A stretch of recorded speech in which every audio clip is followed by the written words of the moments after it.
Hello, hello. It's a brand new week and a brand new chapter. My name is Miss Delia and we're continuing with Chapter 8, Recombinant DNA Technology.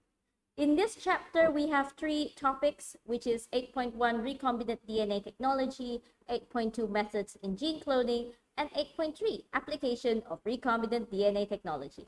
And in this video, which is the first of three videos, we're going to go into 8.1 Recombinant DNA Technology. So here are the learning outcomes for this topic. I hope that by the end of the lesson, you would be able to define what is recombinant DNA technology, explain the tools used in DNA recombination technology, explain what's a restriction enzyme and what are strictly and blunt ends, explain characteristics of plasmids and also E. coli, and explain modifying enzymes and its functions. We'll begin this topic by first saying that in the previous chapters, you learned about what an organism does, how its DNA works, how it synthesizes protein, and what happens if there are natural mutations.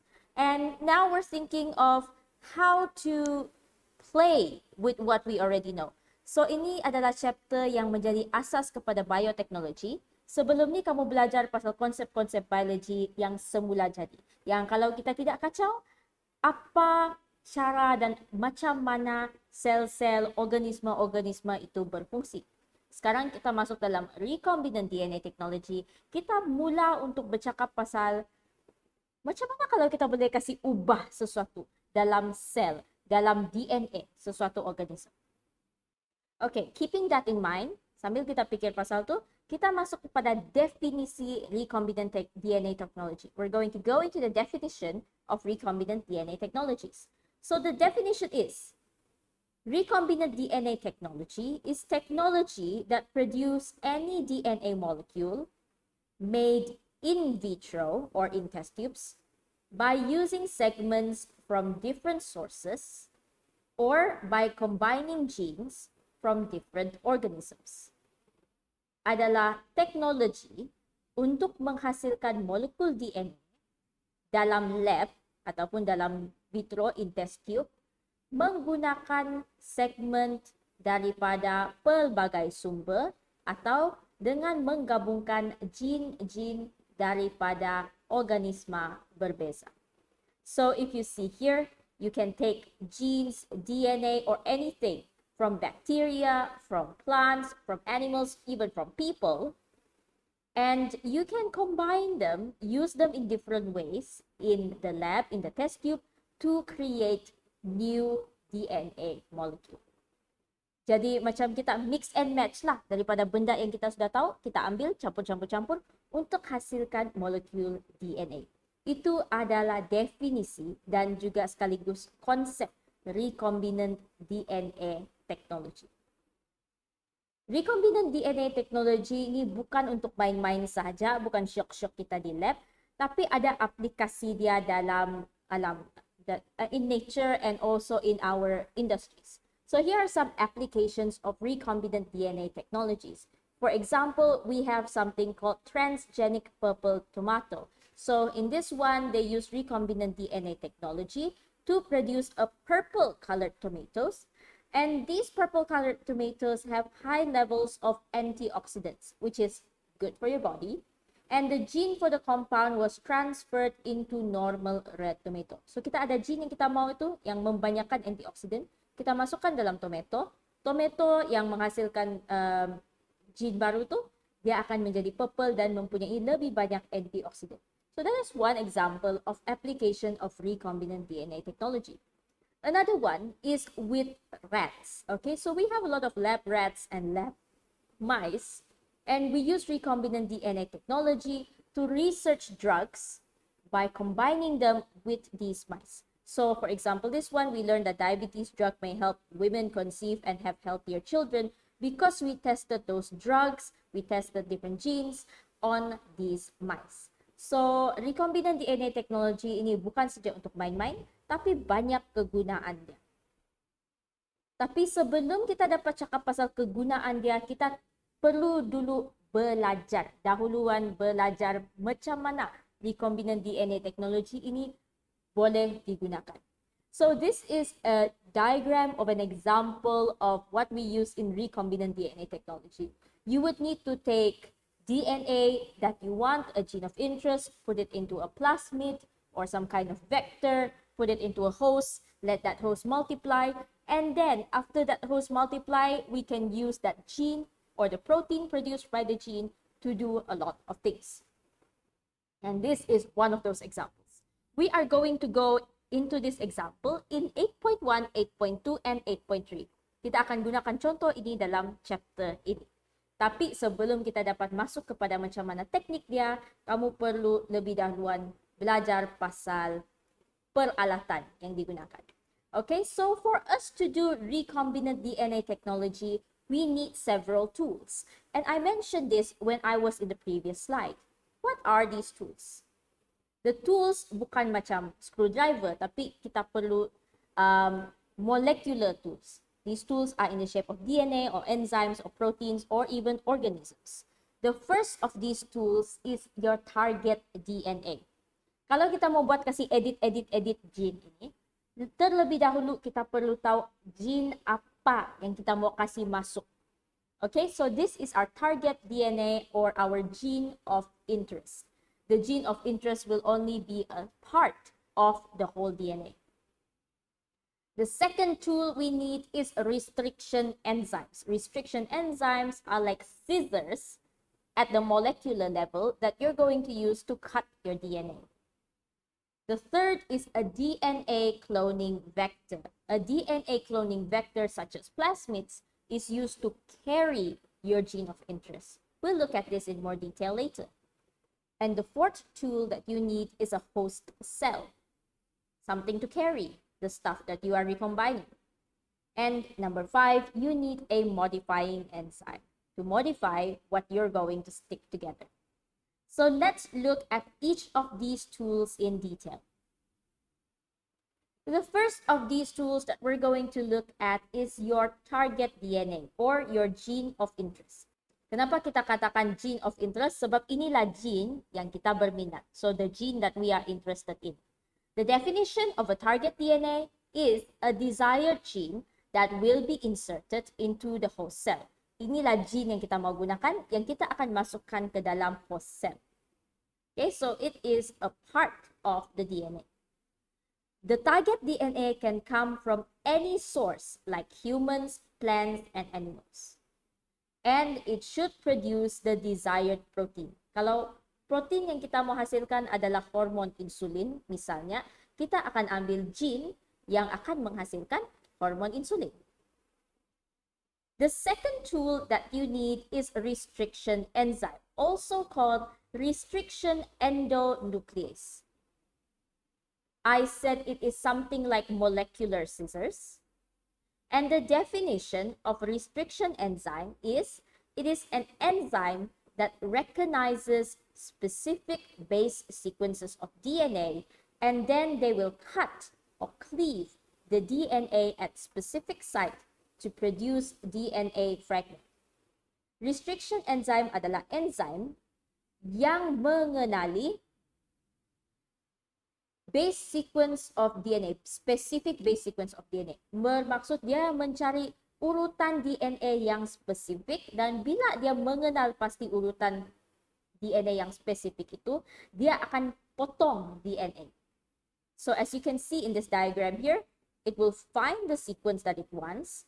The restriction enzyme will go and then it will cut the DNA. Cleave means cut, okay? C-L-E-A-V-E bermaksud potong. These restriction enzymes, we have many different kinds of restriction enzyme. Kita bukan ada satu jenis saja, tapi ada banyak jenis.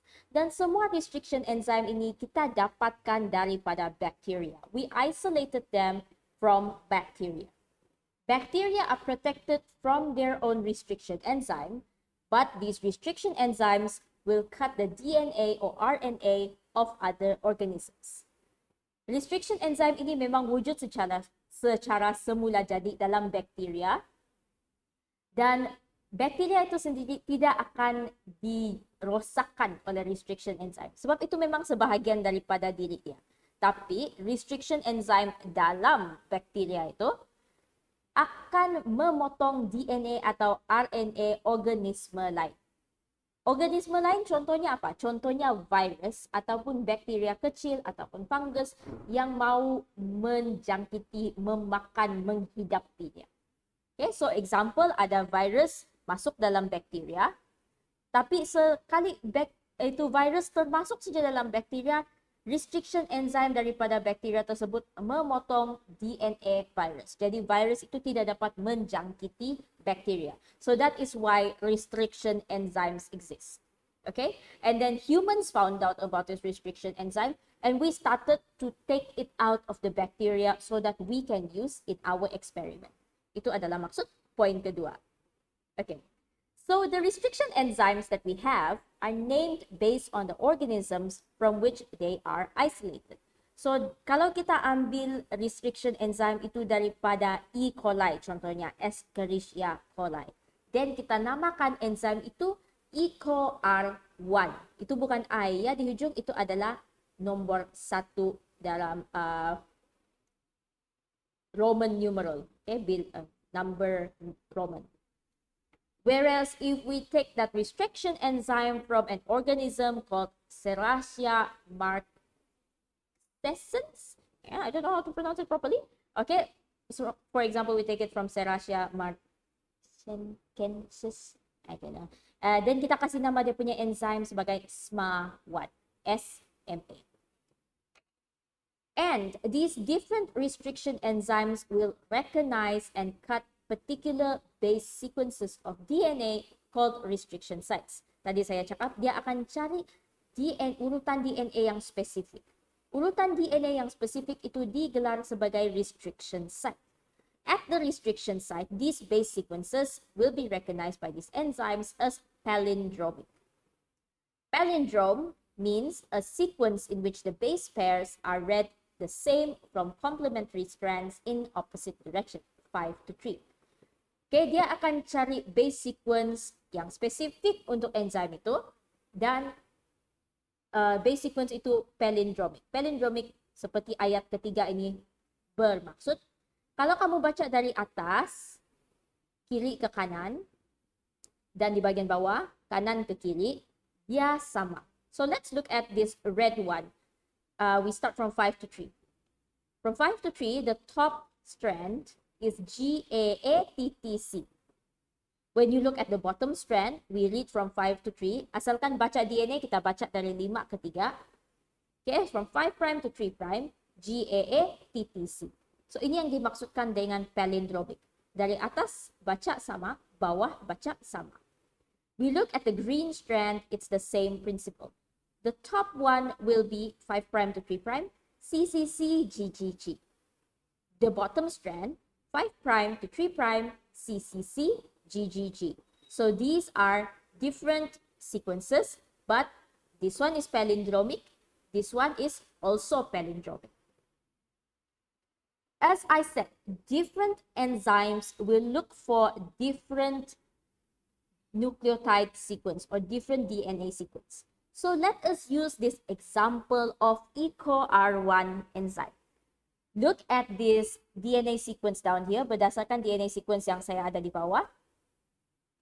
Coba cari, di manakah EcoR1 akan potong? EcoR1 is a restriction enzyme, where will it cut? That's right. EcoR1 will cut here since it recognizes base sequence GAATTC. So here, GAATTC. Di sini kamu tidak jumpa lagi GAATTC kan? So sini saja. Dan selepas dia jumpa, dia akan potong DNA tersebut. So it's going to cut the DNA and every enzyme will do it slightly differently. For EcoR1, it will cut like this. Okay, EcoR1 akan potong macam ini. Now let's look at another restriction enzyme. This enzyme is SMA1. So SMA1 should recognize the base sequence CCC GGG. Have a look at this sequence again. You can pause the video. Okay. So that's right, SMA1 will cut here, where it sees the base sequence CCC, GGG read the same in both directions. SMA1 will cut slightly differently compared to EcoR1. Sebab ini adalah enzim yang berbeza. Enzim yang berbeza, dia mungkin potong di tempat yang berbeza. So, tadi EcoR1 dia miring begitu kan. Ini SMA1, dia potong secara lurus. Macam ini. Okay, so you notice just now it cuts differently. Restriction enzymes can produce either blunt ends or sticky ends after cutting at the restriction enzyme. Blunt maksudnya tumpul, hujung yang tumpul. Sticky ends means melekit, hujung yang pandai melekit. Blunt ends is when both strands at the DNA molecule are cut at the same position, the ends are flush, and no nucleotides are left unpaired. So macam tadi, yang potong menghasilkan blunt end adalah SMA1 enzyme. Dia potong ngam-ngam di antara CCC dan GGG. Whereas sticky ends is when each strand of the molecule is cut at different position, so that one strand, either the 5' or the 3', overhangs by several nucleotides. These single strand ends can spontaneously base pair with each other. Okay, so kalau kamu tengok, contoh yang kita gunakan tadi adalah EcoR1. EcoR1 akan hasilkan sticky end. So macam ini, dia ada bahagian yang bergantung. Okay, tergantung, bukan bergantung. Tergantung, itulah yang dimaksudkan dengan perkataan overhang. Tergantung. Dan disebabkan DNA ini adalah molekul yang getek sikit. Okay, DNA is a molecule that likes to pair up. So if you have a sticky end like this, when they see a nucleotide that they can pair with, they might go and form a hydrogen bond. Itu yang dimaksudkan, kalau kamu kasih biar spontaneously base pair with each other. Pandai saja dia pergi melekat dengan nucleotide lain. So once again, this is a comparison between sticky ends and blunt ends. So it can come because different restriction enzymes have different places where they will cut the DNA. Okay, let us look at the restriction enzyme EcoR1. EcoR1 antara enzim yang paling kita suka untuk gunakan. Okay, dia punya palindromic sequence adalah GAADTC. Dia punya restriction site ataupun tempat dia potong adalah di sini, iaitu di antara guanin dengan adenine. Di atas, di bawah pun antara guanin dengan adenine. Dia akan hasilkan sticky ends. Dan diagram ini menggambarkan apa yang berlaku apabila sesuatu DNA dipotong oleh EcoR1. Okay, so yeah. So if you cut your target DNA with one enzyme, for example, EcoR1, you have to cut the other DNA, which is called a vector, with EcoR1 as well, so that your target DNA or your gene of interest can fit in to your host DNA or your vector DNA. Okay, kalau nanti kita akan tengok secara sekali lagi benda ini dalam 8.2, tapi saya cakap saja sekarang, gunakan restriction enzyme yang sama supaya yang akan bersambung nanti hujungnya sama. Okay, so that is it for restriction enzymes. Now we're going to continue with the third tool, which is the DNA cloning vector. Vector means carrier ataupun pembawa. Okay, so I gave you this little shape before. It is the shape of plasmid. But the definition of a DNA cloning vector is a DNA molecule that can carry foreign DNA into host cell and replicate it. Mana-mana sahaja DNA molecule yang boleh mengangkat ataupun membawa DNA asing untuk masuk ke dalam host cell yang kita mau gunakan. Dan bila dia masuk dalam host cell, dia boleh replicate. Okay, so this is the definition for DNA cloning vector. And there are 4 types of vector that we usually use in biology. The first type of vector is called plasmid. Plasmid, dia punya size lah, bilangan bases yang dia boleh bawa adalah dalam 0.1 hingga 10 kilobase. The second type of vector is bacteriophage. It's a type of virus.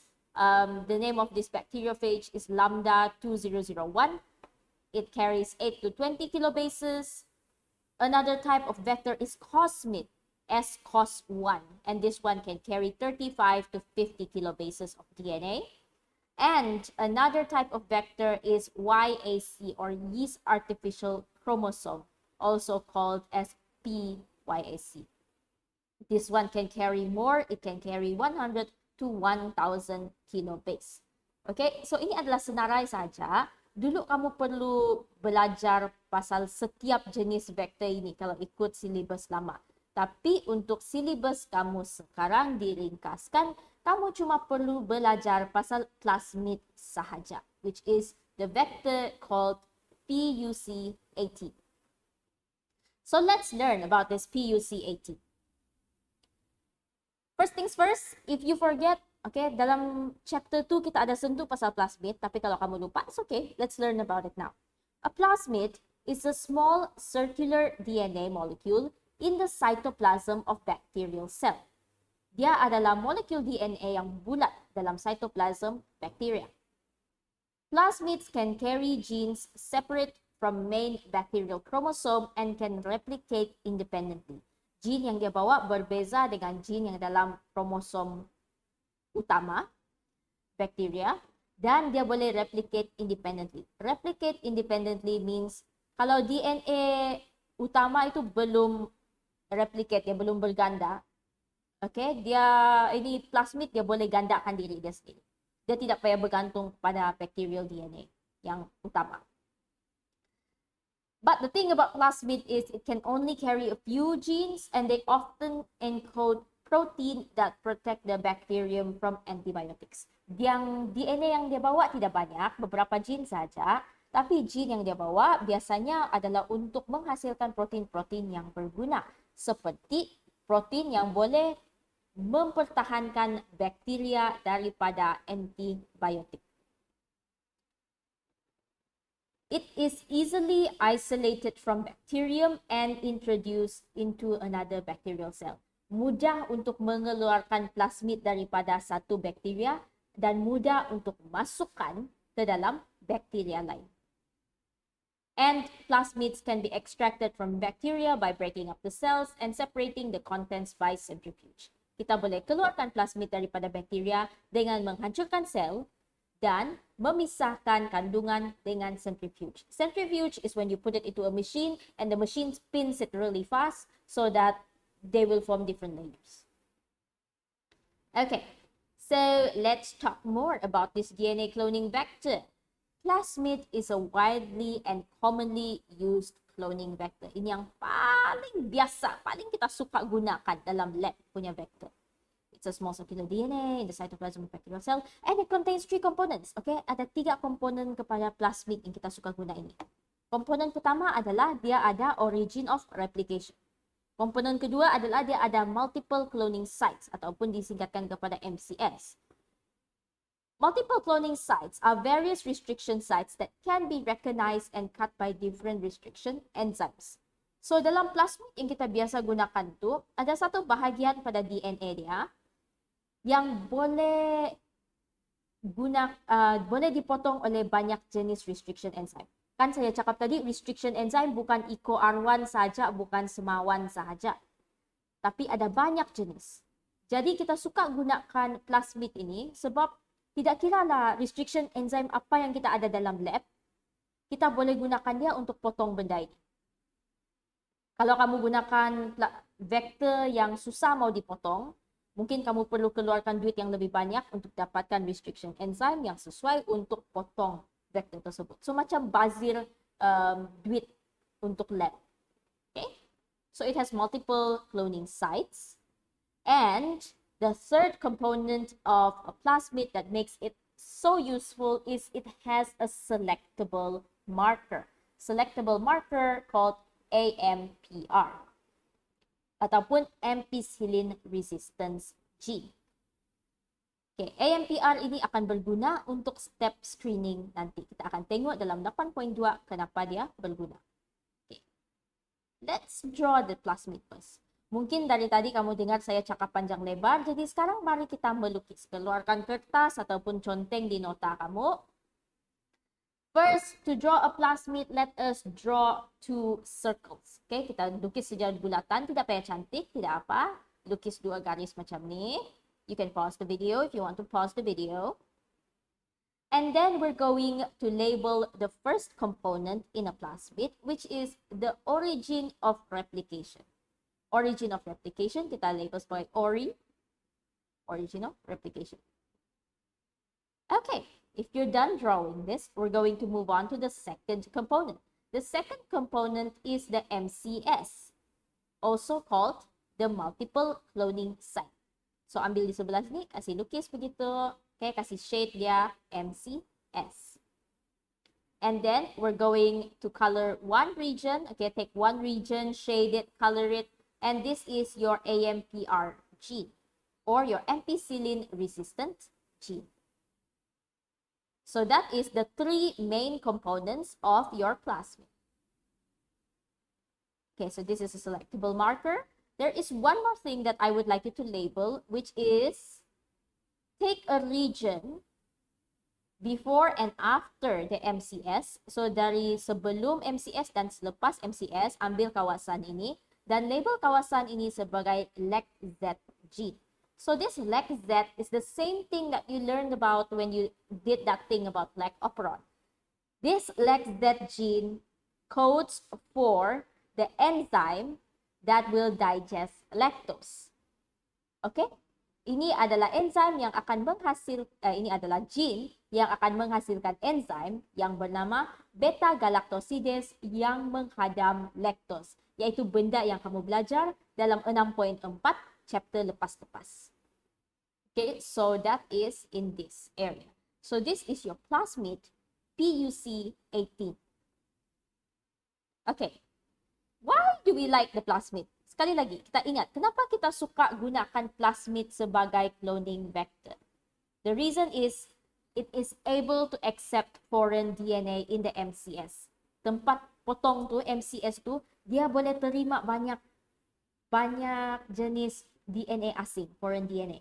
So the cloning vector must have multiple cloning sites for it to be able to do cloning. And this plasmid is able to replicate freely in the host cell. Bila kita masukkan dia ke dalam bakteria lain, dia dapat replicate diri sendiri. Dia akan menggandakan untuk menghasilkan lebih banyak plasmid. So we like that. Why can it do it? Because it has origin of replication. And it possesses a selectable marker gene or genetic marker, which is in this case the ampicillin resistance gene. These marker gene code for antibiotic resistance. Example is antibiotic resistant gene is ampicillin resistant gene, AMPR. Like I said, this will be useful when we go into 8.2 and you learn about this step called the screening step or the screening stage. Okay, so you need to remember these points. Point-point ini, 3 ayat ini adalah kenapa kita suka menggunakan plasmid sebagai cloning vector. Yang membuatkan plasmid menjadikan plasmid sebagai cloning vector yang sangat-sangat sesuai dan sangat digemari. Okay, so that was it about the plasmid, and now we're going on into the fourth tool, which is the host cell. In this case, we're talking about bacteria. A host cell is an organism that receives a recombinant DNA and serves as the living host for expression of the recombinant DNA. Dia adalah organisme yang menerima DNA yang kita edit dan dia yang akan express atau menunjukkan sifat gene yang kita mau. The organism that is commonly used as a host cell is E. coli or Escherichia coli. It's a type of bacteria. Ini yang paling biasa kita guna, but of course, you can use other organisms as well. The process that introduces a recombinant plasmid into the host cell of bacteria is known as transformation. Apabila kita ambil recombinant plasmid, okay, yang sudah ada gene yang kita mau edit tu, dan kita masukkan plasmid tersebut ke dalam bakteria, proses ini adalah digelarkan sebagai transformation. Sebab kita transform itu host cell kepada sesuatu yang baru. And what are the characteristics of a host cell that make us like to use it? Well, the characteristic of a host cell is that the host cell must be able to receive DNA recombinants through the transformation process. Dia mesti mampu menerima DNA yang kita edit itu. And it is also able to maintain the structure of the DNA recombinant from one generation to another. Bila dia multiply, dia tidak rosakkan plasmid itu, contohnya. So we like that. And it is also able to amplify the gene product from the DNA recombinant. Dia sudah dapat terima gene itu, dia haruslah boleh menggunakan gene tersebut untuk menghasilkan protein. Okay? If that gene is for producing protein, then the host cell must be able to produce that protein and make more of it. So these are the characteristics of a host cell that make us like it. It must be able to receive, must be able to maintain structure of DNA, must be able to amplify gene product. Please remember this slide. Penting nih maklumat dalam slide ini. Okay. So that is it for the host cell, which is usually E. coli. And now we are going to go into the final tool in recombinant DNA technology, which is modifying enzyme. So modifying enzyme can be defined as a repair enzyme that function to join DNA fragments permanently by catalyzing the formation of phosphodiester or covalent bonds from broken parts of DNA. Modifying enzyme adalah enzyme yang fungsinya adalah untuk menggabungkan fragment-fragment ataupun cebisan-cebisan DNA dengan mempercepatkan pembentukan bond phosphodiester. So this definition sounds very familiar because you learned about an enzyme that is also a modifying enzyme before. Okay? There are two types of modifying enzyme that we usually use, and that is DNA ligase and Taq polymerase. And that's right. The DNA ligase is the same thing that you learn about in 6.2 DNA replication. So sekarang kamu boleh nampak, kita memang gunakan apa yang kita belajar sebelum ini untuk mengubah suai DNA ikut kesukaan dan kegunaan kita. Okay, so let's look at how DNA ligase functions as a modifying enzyme. Okay, fungsi DNA ligase, the function is to join the target gene or gene of interest and the cloning vector to form a recombinant DNA. Fungsi dia adalah untuk menggabungkan target gene dengan cloning vector untuk menghasilkan recombinant DNA. So it is used in recombinant DNA technology, and recombinant DNA technology is also called gene cloning. Okay. Dalam arti kata lain, daripada begini, gene of interest adalah yang purple, plasmid adalah yang kuning. Bila ada saja DNA ligase, dia akan menyebabkan gene of interest bergabung dengan vector, ataupun dalam kes ini adalah plasmid. Alright, so that is it for DNA ligase. Begitu saja untuk DNA ligase as a modifying enzyme. What about the second enzyme, Taq polymerase? Taq polymerase is a bit different, okay? It is to synthesize new DNA strands by adding free DNA nucleotides that are complementary to the single-stranded DNA template. So, what it does, Taq polymerase, dia bukan tugas dia untuk kasih gum saja, tugas dia adalah untuk terus ambil DNA nucleotide yang baru, terus buat strand DNA baru. So, dia sedikit macam DNA polymerase. Tapi ini diperoleh daripada organisme lain. So, diberikan nama Taq polymerase. It comes from a bacteria that lives in very extreme environment. So, this enzyme is heat stable or heat resistant. Enzyme lain, kalau suhu terlalu tinggi, dia akan denature. Tapi untuk Taq polymerase, berapa panas pun kamu punya solution, dia masih boleh berfungsi seperti biasa.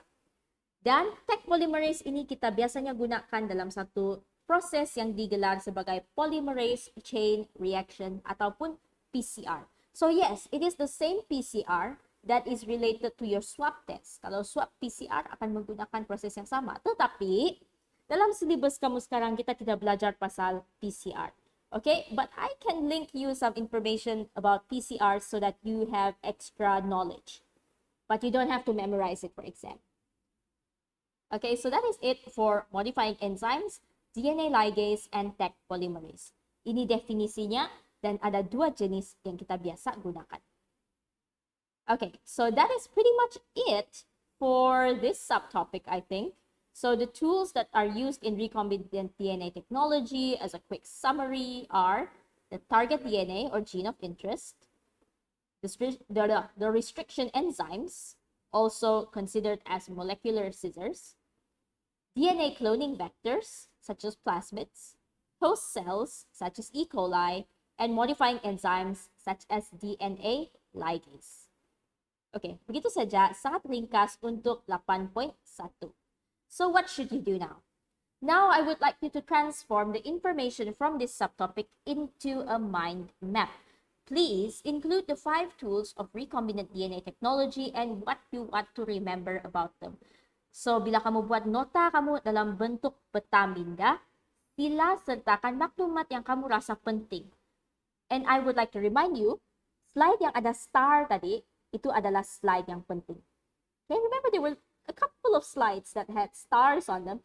Please include those information in your mind map as well.